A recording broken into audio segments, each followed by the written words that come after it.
कौम के सरदार रोज देखते कि किस तरह अल्लाह की ऊंटनी बस्ती में आजादी से चलती है। वो उनके गुरूर को चीरती हुई अल्लाह की कुदरत की याद दहानी बन जाती। कुछ लोग चुपके चुपके ईमान ला चुके थे। वो सालेह अलैहिस्सलाम की नसीहतों को मानने लगे थे, लेकिन सरदारों के लिए ये मंजर नाकाबिल बर्दाश्त था। वो कहते, अगर ये ऊंटनी ऐसे ही रही तो लोग सालेह अलैहिस्सलाम की बातों को मान लेंगे, हमारी इज्जत और सरदारी खत्म हो जाएगी। चंद बड़े सरदार इकट्ठे हुए, उनके चेहरों पर नफरत साफ नजर आती थी। उन्होंने आपस में कसम खाई, हम इस ऊंटनी को मार डालेंगे और अगर सालेह अलैहिस्सलाम ने कुछ कहा तो उसे भी खत्म कर देंगे। ये फैसला छिप कर न रहा। कौम में दो हिस्से बन गए, एक वो जो सालेह अलैहिस्सलाम के साथ खड़े थे और अल्लाह की निशानी का एहतराम करते थे, और दूसरे वो जो सरदारों की जद और साजिश का हिस्सा बन गए। सरदारों ने अपने चंद कारंदे मुंतखब कीवान के हाथों को बगावत की आग ने जला दिया था। इन्हें हुक्म दिया गया, जब ऊंटनी वादी के चश्मे पर आएगी तुम छपकर इस पर वार करना।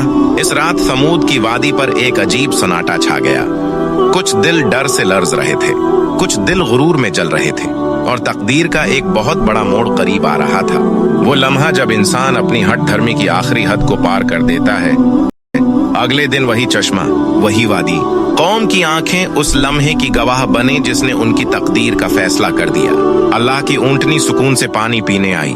उसकी आंखों में एक अजीब नूर था, जैसे आसमानों का पैगाम लिए हुए हो, लेकिन घात में बैठे सरदारों के कारंडे तलवारें थामे मंतजर थे। एक जवान लिपका, उसने पूरी कुव्वत से ऊंटनी की टांग पर वार किया। आवंटनी तड़प उठी, फजा चीखों से लर्ज गई। फिर दूसरा वार किया गया और वो अजीम निशानी जमीन पर गिर गई। वो लम्हा कौम पर क़यामत की तरह टूटा। कुछ लोग कांपते हुए बोल उठे, हाय अफसोस, ये तो अल्लाह की निशानी थी। मगर दूसरे कहकाए लगाने लगे, शोर मचाया, हमने सालेह अलैहिस्सलाम की जद खत्म कर दी, अब देखते हैं हमें कौन रोक सकता है। ऊंटनी का खून रेत पर बहता रहा और पूरी वादी पर एक खौफनाक खामोशी छा गई। यूं लगा जैसे पहाड़ भी लर्ज गए हों, हवा भी रख गई हो और आसमान जमीन पर झुककर देख रहा हो। सालेह अलैहिस्सलाम को खबर मिली तो उनका दिल लर्ज उठा। उन्होंने कौम के सामने आकर कहा, तुमने अल्लाह की सबसे बड़ी निशानी को कत्ल कर दिया है। अब अपने अंजाम के लिए 3 दिन का इंतजार करो। ये ऐलान सुनकर सरदार हौसने लगे। क्या हुआ सालेह, तुम हमें डराते हो? हम तो पहले से ही ताकतवर थे, अब तुम्हारी ऊंटनी भी न रही। अब देखते हैं तुम्हारा रब हमारे साथ क्या करता है। मगर हकीकत ये थी कि अंजाम के बादल वादी समूद पर मंडलाने लगे थे। वो बादल जो हंसी मजाक नहीं, अजाब लेकर उतरने वाले थे। सालेह अलैहिस्सलाम की आंखों में आंसू थे, मगर आवाज में वही नबियों का वकार। उन्होंने पूरी कौम के सामने खड़े होकर कहा, ऐ मेरी कौम, तुमने अल्लाह की सबसे बड़ी निशानी को कत्ल कर डाला। अब तुम्हारे पास सिर्फ 3 दिन है। 3 दिन, फिर अजाब तुम्हें घेर लेगा।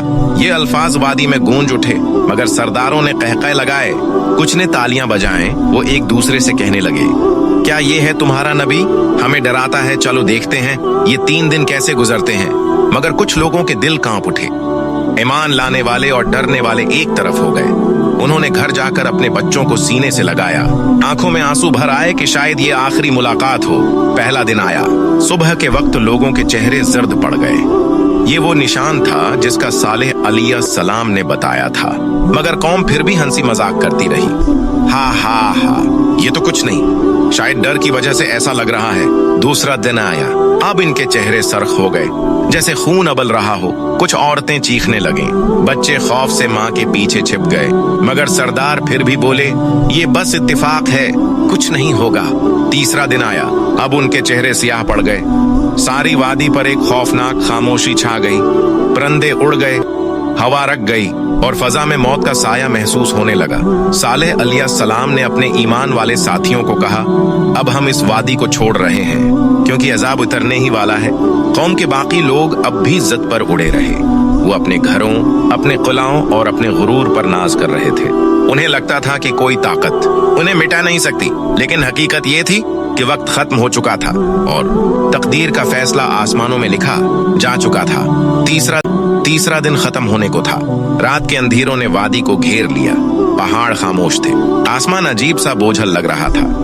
ऐसा लग रहा था कि कायनात खुद सांस रोक कर इंतजार कर रही है। अचानक जमीन के अंदर से खौफनाक गुर्ज की आवाज भरी पहाड़ लरजने लगे, घर हिलने लगे, लोग घबराकर एक दूसरे से लपट गए। फिर आसमान फटा जैसे आग के शॉले बरसने लगे हों। एक खौफनाक चीख, ऐसी चीख जिसने दिलों के पर्दे फाड़ दिए। वो आवाज पूरी वादी पर गूंजी और समूद के जिस्मों को चीर कर रख दिया। एक लम्हे में सब कुछ बदल गया। किले ढह गए, महल्लात जमीन बोस हो गए। वही लोग जो कल गुरूर में डूबे थे अब जमीन पर लाशों की तरह बिखरे पड़े थे। कुरान इस मंजर को यूं बयान करता है, फ़अख़ज़तहुमुस्सैहतु फ़अस्बहू फ़ी दियारिहिम जासिमीन, सूरा हूद। फिर उन्हें एक जबरदस्त चीख ने आ लिया और वो अपने घरों में घटनों के बल गर कर रह गए। उनकी आंखों की रोशनी बुझ गई, सांसें रख गईं। वो वादी जो कल जिंदगी से भरी थी अब मौत के सुनाटे में डूब गई। सालेह अलैहिस्सलाम और ईमान वाले पहले ही वादी छोड़ चुके थे। वो दौर खड़े देख रहे थे कि अल्लाह का वादा कैसे पूरा हुआ। सालेह अलैहिस्सलाम ने बेअख्तियार कहा, आए मेरी कौम, मैंने तुम्हें पैगाम पहुंचा दिया था मगर तुमने मानने से इनकार किया। अब वहां सिर्फ खामोश पहाड़ बाकी थे और एक अबरतनाक दास्तान जो हमेशा के लिए तारीख का हिस्सा बन गई।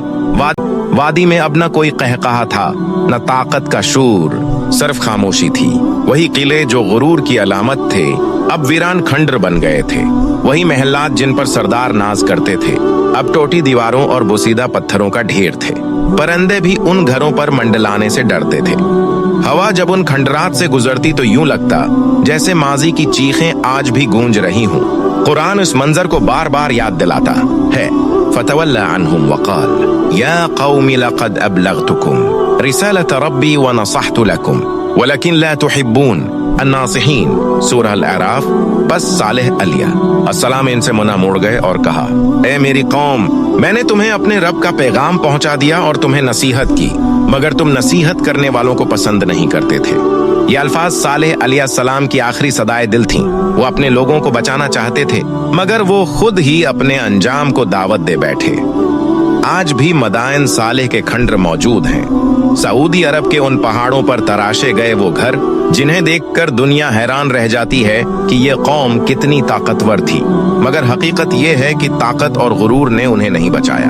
ये खंडर हर आने वाले को खामोशी से कहते हैं। यहाँ कभी एक अजीम कौम आबाद थी मगर वो अल्लाह की बात न मानकर सफहा हस्ती से मिटा दी गई। यही वजह है कि कुरान फरमाता है, वतिलकल कुरा अहलकनाहुम लम्मा ज़लमू, सूरह कैफ। और ये बस्तियां हमने इस वक्त हलाक कर दें जब उन्होंने जुल्म किया। अब अर्थ का ये मंजर सिर्फ तमूद की कहानी नहीं, ये आने वाली हर कौम और हर इंसान के लिए तनबिया है। जब अजाब उतर चुका और पूरी कौम मिट गई तो वादी में सिर्फ खंडर बाकी रह गए। सालेह अलैहिस्सलाम अपने चंद ईमान वाले साथियों के साथ वहां से निकल खड़े हुए, लेकिन दिल का दर्द वो नाकाबिले बयान था। जिन्हें वो अपने भाई कहते थे, जिन्हें वो बचाना चाहते थे, आज वो सब जमीन पर बेजान पड़े थे। सालेह अलैहिस्सलाम की आंखों से आंसू बह निकले। उन्होंने अपने रब के हुजूर अर्ज किया, या अल्लाह, मैंने तेरी बात पहुंचा दी, अपनी कौम को समझाया मगर वो न माने और अपने अंजाम को खुद दावत दे बैठे। ये वो लम्हा था जब नबी की शफकत और इंसानियत की मोहब्बत झलक रही थी। वो अपनी कौम के लिए तड़पते थे, हालांकि वो उनकी जिद और तकब्बुर से सताए गए थे। सालेह अलैहिस्सलाम फिर अपने साथियों के साथ एक और इलाके की तरफ हिजरत कर गए। मुफस्सिरीन के मुताबिक वो हिजाज और शाम के दरमियान मुख्तलिफ मकामात पर रहे। बाद रवायात कहती हैं कि वो हजरमूत के इलाके तक भी पहुंचे। उन्होंने अपनी बाकी जिंदगी अल्लाह की बंदगी और नसीहत में गुजारी। वो जानते थे कि अल्लाह के पैगंबरों का काम सिर्फ पैगाम पहुंचाना है, हदायत देना अल्लाह के हाथ में है। आन की वफात कहाँ और कब हुई उसकी तफसील क़ती तौर पर मालूम नहीं, मगर मुफस्सिरीन का कहना है कि वो अपने ईमान वाले साथियों के दरमियान ही दुनिया से रुखसत हुए। कुरान ने उनकी वफात का जिक्र नहीं किया क्योंकि असल मकसद उनकी कौम की कहानी से सबक देना था। हजरत सालेह अलैहिस्सलाम दुनिया से रुखसत हो गए, लेकिन उनका पैगाम आज भी जिंदा है। ताकत, महल्लात, किले और सरदारी सब कुछ फना हो जाता है, बाकी रहती है तो सिर्फ अल्लाह की बात। मेरे अजीज भाइयों और बहनों, अगर यह पैगाम आपके दिल को छू गया है तो उसे अपने तक महदूद मत रखें, से ज्यादा लोगों तक पहुंचाएं ताकि ये रोशनी हर दिल में उतर जाए। चैनल को सब्सक्राइब करें, वीडियो को लाइक करें और अपने दोस्तों और अजीजों के साथ शेयर करें, क्योंकि आपका एक क्लिक किसी की जिंदगी बदल सकता है और आपके लिए सिदका जारिया बन सकता है। जिज़ाकी अल्लाह खैरा।